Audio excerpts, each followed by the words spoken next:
We almost got unalive and struck by lightning on top of a mountain, filming this video. But why we went on it and how we got there is a different story altogether. Let's fall back a week before this trip.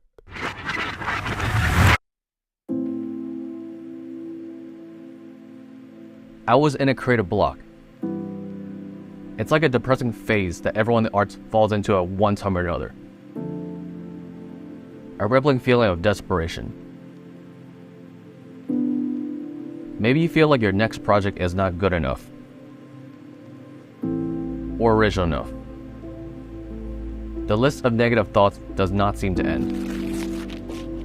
It's these whispering demons in your mind that tells you that you should just quit and live a life that isn't true to you. Maybe it's time to procrastinate and pop on Netflix, doom scroll on social media, or pop on some video games. For me, the answer to fixing creative blocks is to travel.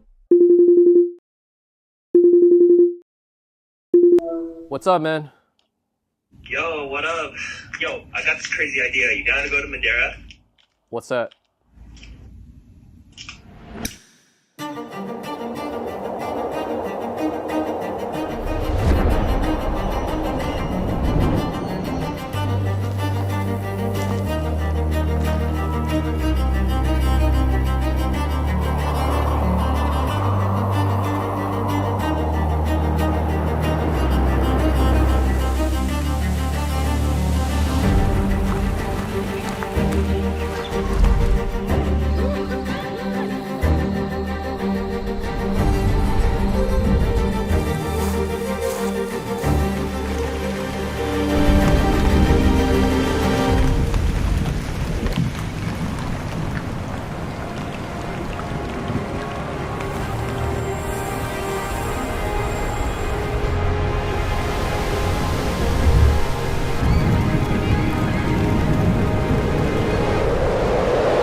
Okay, so you're probably wondering what I meant by I did not make it out alive in the beginning, and you were curious about what exactly happened. Let's just say this was a life-threatening, humiliating, but fun experience at the same time. But hey, I'm alive now and you're watching this, so it's all good. So before I begin, if you did not skip the cinematic edit, thank you for watching the clip. It took about 6 months to get this out because I got slammed with too many projects, and honestly, I don't even know if this was worth making. I have over 500,000 of y'all subbing to me to see short-form vertical videos, but I want to try something new and bring something different onto my channel that I haven't really posted yet. So here's the first of possibly many. Drop a comment below if you want to see more of this, or drop some suggestions on what we should make or what you want to see more of, because real talk, we can make more, but I'm here for y'all, so you know what to do. And also drop a like while you're at it and hit the sub if you dig it, because if you know, it'll help the algorithm push this video to more viewers. Because if this bombs, I might think twice about doing more high effort videos like this. Okay, story time. So a week before, my friend Han asked me to go to Madeira, Portugal. It's also known as Yurts, Hawaii because it offers similar, insanely stunning views and it's magical overall. And as I mentioned in the beginning, I was creatively uninspired and travel is always my go-to fix for this. And he's a big fan of chasing beautiful locations, so I trust his eye. And at that time, I've never even heard of this place, so I guess it's not a tourist trap yet. And before I even Googled it, I just bought the ticket just to get out of my house and do something I'm not familiar with. Because when you do the same routine every single day, it gets really mundane and traveling really makes you think. You're in a new location where you don't even speak the same language, the foliage is different, the customs and culture is different, and all these new sensations just breaks my mental pattern and makes me really appreciate the simple things and sparks a new fire in me to try something new. So Han wanted to make a cinematic edit, and he's a small YouTuber, and I guess I have a larger presence on the internet, and we both like cinematic stuff. So this was a perfect double whammy, and we intend to double up on filming different sights and sounds, and overall, just combine both of our different experiences together to make something just really awesome. So we flew and ended up in Ryanair. Ryanair, baby. And yeah, feel free to judge me. It's a crappy flight, so if it could get me from one location to another, it's fine by me. We landed in Madeira, and wow, this place was gorgeous. And once we got to Airbnb, we started looking up locations to shoot, and there's lots of different vantage points to hit up in 7 days. And in a lot of these locations, there are higher elevations, and you can sit in one place and the weather will change 5 times in 5 minutes and give you different looks in photos and videos. So 1 second sunny, it's a picture. Next second, fog rolls in over the hills and covers everything. That's another picture. And then the fog thins out. That's another picture. A crack of sunlight pours through the fog. That's another picture. And just for your information, these were all colored in one click with Lightroom presets that I've refined for a whole decade as a photographer. And it makes my life so much easier because I can one-shot an entire album, and that frees up all my time to do other things that I want. And I just released them for the first time. So if you're interested, I left the link in the description below. Check it out. So at first we drove up to Pico Aéreo to catch a sunset, and holy crap, I was shook. There was this vantage point where you're just high enough that you can actually look over the clouds beneath you. It was like heaven, and I clearly understood why Han wanted to go to Madeira. And now we both wanted to hike this beautiful landscape we saw, so we chose the highest peak, Pico Aéreo. And obviously we both agreed, and just for your information, I'm a New Yorker, and outside of the hustle of the city, there's really nothing spectacular nature-wise to look at. And I always wanted to climb a mountain, and I thought this was a good opportunity. My friend Han grew up in Utah, and he's a very advanced hiker because he's been doing it all his life. And he told me that this was a level 1 hike, and newbies like me should be able to clear it easily. So I'm a prideful person, and I don't really like to say no to challenges, and we both agreed on hiking Pico Aéreo, which is the highest peak on the island. It's 6,106 feet, or 1861 meters from sea level. I compare this to Mount Everest, which is 5 times higher, and I think this is a significantly easier mountain to climb. There's a lot of difficult ways to get up, but the easiest hike to drive to Pico Aéreo, and then do a 4-hour hike to Pico Aéreo, which is 3 hours if you just do a speed run. So we enjoyed the rest of the trip, and 3 days before we hiked, the weather was perfect. It was a day with the least amount of wind. It was sunny, but not too hot. And what can go wrong, right? We woke up at the crack of dawn and... Get up, come on, get up. Yeah, Han didn't really wake up. So filmmakers usually have no problem waking up for sunrise because we're kind of hooked towards chasing golden hour. Except for this guy. We aimed for sunset. We were looking to hike around noon, and we would get to the top of Pico Aéreo by 3 p.m. earliest. But that gives us enough hours to really take our time and film whatever we want.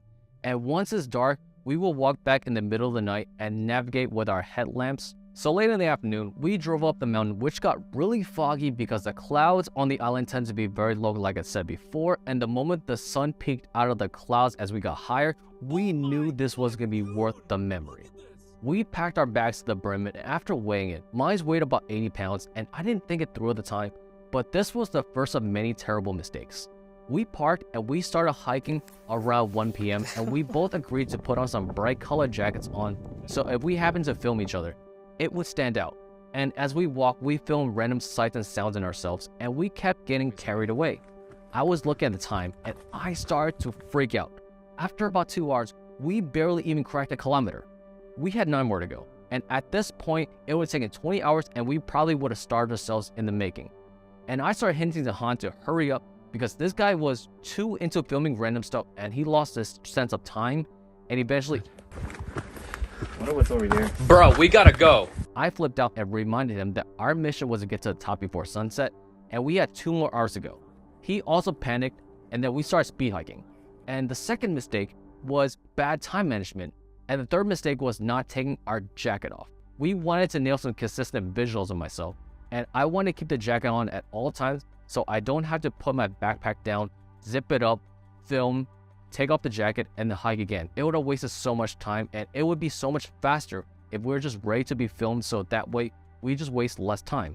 And because of the combination of rushing, the jacket's installation, and the 80-pound bag, I started sweating out of control, and I did not notice this at all at the moment. I started to catch cramps on both my legs, and I didn't think much about it, so I just kept walking. Next thing you know, I'm taking 30-second breaks to walk for 15 minutes. And quickly, those 30-second breaks turned into 5-minute breaks. And it just got longer and longer and longer because I didn't give myself a chance to recover. And as far as my knowledge at that moment, I was getting really dehydrated because I lost a lot of water in my body through sweating. How you doing, Kien? I'm done. I don't want to go. Let's leave. So I started drinking both of our water supplies, and it didn't get better, and I was slowing down this entire trip for us at this point. We had one last drink, and it was this energy drink that Han bought, and I was so weak that I accidentally dropped it on the floor, and there was a hole, and soda started spouting out the can, and I had no choice but to drink it, shotgun style. And I'm telling you now, this was a weird situation. So imagine you're on the peak of a mountain, physically annihilated, and shotgunning an energy drink like I'm back in college or something. And Han can't take this serious right now because of how weird this looks, and he starts filming me for the memes. Anyways, we keep going. At some point, I started taking 15-minute breaks and then attempted to walk, and after 3 steps, I would collapse again. And it was getting really awful at this point, and it's 4 p.m. and we got 2 hours to make it to sunset. And even if we make it to blue hour, I wouldn't even mind that. I just don't really remember all the details. I just remember that it got so physically bad. I was determined to keep hiking and make it there, and I started crawling on all fours. Bro, I got 2 Charlie horses. I can't move. Han didn't really read the room right that I was in a really bad physical condition, and he thought that I was joking or trolling him. I have cramps on both legs. So we got 0.5 miles up that way, bro. Oh my god. Ugh. We almost got to the top, and we took another 20-minute break, and there was this random water fountain, so we refilled our water and ate most of the food to bring back energy. We keep going, and honestly, I was confused on why these cramps weren't going away, and eventually, I took a step and my muscles in my leg locked and started flexing on its own. The pain was so bad, and it was 10 times worse than any Charlie horse I've ever had in my life. And I just fell down these steps that just didn't have any guardrails, and I was this close to falling into my DEATH. Yeah, I can't really say that on YouTube, so I'm just kind of saying that out. So I felt so humiliated, and I broke down crying. And at this time, I told Han that if he wants to make it to the top, he needs to just ditch me and just get there. And it was only 5 minutes away, but it just felt so impossible at that time. He got to the top, he scouted the location, and then came back down and carried my camera bag. And without these extra 80 pounds, I took all the strength I had left and I made it to the top. So finally, when we got there, the sunset was gone, and I should have felt happy for overcoming what felt at that time was impossible. And I did for a fleeting moment because this is my first mountain and it's goals, right? So I didn't really feel much of anything here because I started having a panic attack, and the wind violently picked up and almost blew away Han's camera bag with a 7200 telephoto lens. If you're a photographer or videographer, everyone knows how heavy that lens is, and to see it move made me freak out. And out of nowhere, this cloud that's coming from a distance enveloped us all together. So imagine everything you see is just white from top to bottom. You can't see anything else. And suddenly everything was shaking, violently windy, and I felt like there was an earthquake going on. My anxiety kicked in, and I had this full-blown panic attack, and I felt like it was safest if I just laid on the floor and closed my eyes. Everyone has their own self-defense mechanisms, and that was mine for this anxiety. So it took about 20 minutes to get over it, and then we attempted to descend back down to land. So I thought this was gonna be an easy hike down because downwards is gonna be easier than going up, but I was wrong. I was so weak that it just felt just as difficult as going up, and we got a little bit of cell phone service back and we checked the weather forecast. It's about to thunder all over the mountain in about 2 hours. And if anyone knows anything about thunderstorms, you're not supposed to be on top of a mountain. The chance of being struck is so much higher, and even if you aren't, you can always get hit by debris from nearby, a tree can explode in front of you, or you can be caught in a bushfire. There's so many reasons why you're not supposed to be so high up in this type of weather. So we got back to the water location where there's this little roof shelter with this unknown house, and I wanted to figure out every single possible situation to safely get off the mountain, so I called up my brother-in-law who's a physical therapist for some ideas. We did some stretches and it didn't work. I'm gonna wake up in the morning. Sucks balls, but yeah, that's what I figured. I drank so much water that my stomach was gonna burst, and I ate all the pretzels that we had to increase the amount of salt that I lost. My brother-in-law at some point realized something. I did not have enough potassium in my body, and that chemical imbalance is a reason why people have cramps. I did not know this, and it makes sense why hikers will have a banana, and I don't have footage of this part, but this situation got really serious, and Hans started flashing his headlamp at the house, and there were actually people inside. This couple starts cursing us out, telling us to go ourselves for being dumb Americans, and they were just so rude. And I was just sitting in the corner defeated and sad. So this is definitely one of those journeys that I'm just documenting just in case of anything. Will you be okay? I hope so. Okay, I really hope so. Hans spent 5 minutes explaining to those two that this was a dire situation, and I'm physically injured, and we're both in danger if we do not take action. Eventually, they listened up to a situation, and Han told them this in these exact words. In order to fix his injury and save his life, all he needs was one banana. Bruh. I can't take this serious. This was the most side quest thing I've ever heard. Like, have you ever played some RPG where in order to forge a sword, you need to forge a bunch of irrelevant items like 3 alligator eyeballs, a watermelon, pixie dust, and anyways, in order to magically heal me, all I needed was a single banana. Obviously, we didn't have bananas, they didn't have bananas, and we were out of ideas again. We were going to be stranded at the top, and for the next 7 days, there would be heavy rain and thunderstorms, so we do not expect to see anyone hiking because that weather sucks. It's either we get off now or we're seriously screwed, and I was this close to calling for a helicopter rescue. Like, people call them if they have a really serious situation, like getting caught in a mudslide or attacked by mountain lions, but having a case of really bad cramps just sounds straight up embarrassing. So Han started DMing people that he met in the last few days to see what his options were, and one guy responded back. He told us that there is a shortcut to a parking lot that is 30 minutes away by walking, and if we can make it there, he will drive over and pick us up. This hope out of nowhere just gave us enough motivation to start moving, and with the little surface we got left, we looked up a trail back and we started making our descent. So that is where we're going, Arcata do Texira. One of our friend that we met on the journey told us to go over there. He's picking us up. Thank you, Loïs. You're our godsend right now. So, good luck on the journey. Alright guys, update. I'm starting to cramp up as well. Han started catching cramps as well because he probably needs to replenish a lot of nutrients that he lost while hiking. Same situation that I had, but I had it quicker. And I consumed everything, so we walked back a bit and periodically we sat on the floor to take a break and take our time, you know? And I was willing to try anything at this point. And instead of doing the generic stretches, I started doing stretches that open up my groin muscles, and next thing you know, I regained a lot of power back in my legs. He's starting to cramp up again right now. Just like this stretch is good. Yep. But if you're mobile enough, Yeah. you push it to the extreme. Ready to bounce? It's good enough. All right, Okay, we'll probably let's do this go. again in 10 minutes. How far Facts. How far are we? Hey, you know what? Push down on my legs, if that's okay. Okay, I'm gonna push down one leg. Is it? Oh, crap. What is that? Jeans? All right, update for y'all. We actually made it back safely to the parking lot. Throughout the entire hike, we just basically stretched and stretched. So we absolutely crushed it. I won't say crushed it because being injured is actually super dangerous. So actually, just like, I don't know if you could take anything away from this video. Just in general, just be safe on a hike. Don't hike in the night, kind of like what we did.